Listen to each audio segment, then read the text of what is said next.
Hello everyone and welcome back to my channel. Tonight's story is one of haunted places, forgotten houses, and the secrets that never rest.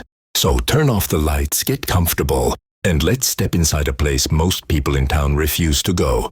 I whispers in the abandoned house. In the outskirts of Ashland, Kentucky, there stood a house that no one dared to enter.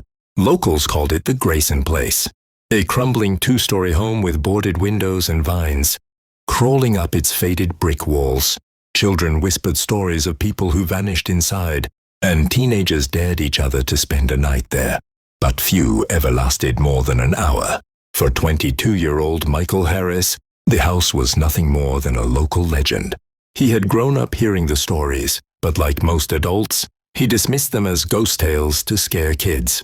That changed one autumn evening, when he and his two friends decided to see the inside for themselves. The sun was setting when they reached the gate. The front yard was overgrown with weeds waist-high, the porch sagging under years of neglect. The air smelled of mildew and rot. Michael felt a chill, though the evening was warm. They stepped inside through a broken side door. The house smelled of damp wood, the floor groaning beneath their feet. Dust swirled in the fading light, and somewhere deep inside, something dripped, slow and steady. At first they laughed, joking about ghosts and demons. But as they moved through the rooms, the laughter faded. In the dining room, a table still stood, covered with a rotting tablecloth. Rusted silverware was scattered across it, as if dinner had been interrupted decades ago. One chair was knocked over, lying on its side. "Creepy," one of Michael's friends muttered. They pressed on, climbing the staircase to the second floor. Every step creaked, echoing through the hollow house.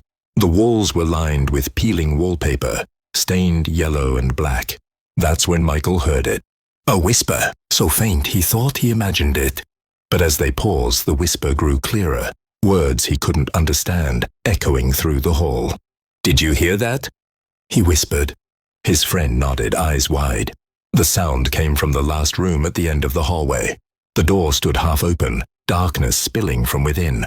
They pushed it open. The room was empty except for a cracked mirror leaning against the wall. The glass was foggy, warped, as if something pressed against it from the other side. Michael's breath caught. In the reflection, he saw them standing there. But there was someone else too, a shadowy figure lingering just behind his shoulder. He spun around, nothing. When he looked back at the mirror, the figure was closer. Panic surged through him. "Let's get out of here," he said, his voice trembling. His friends didn't argue.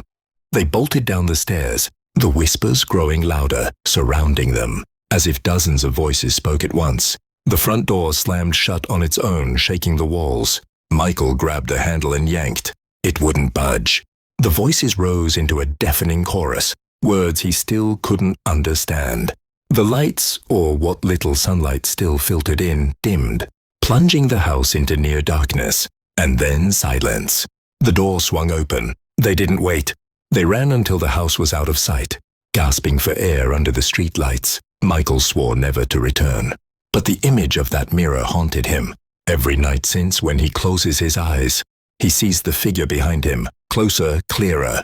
Sometimes when he passes a mirror in his apartment, he swears he catches a glimpse of it again. That was tonight's story.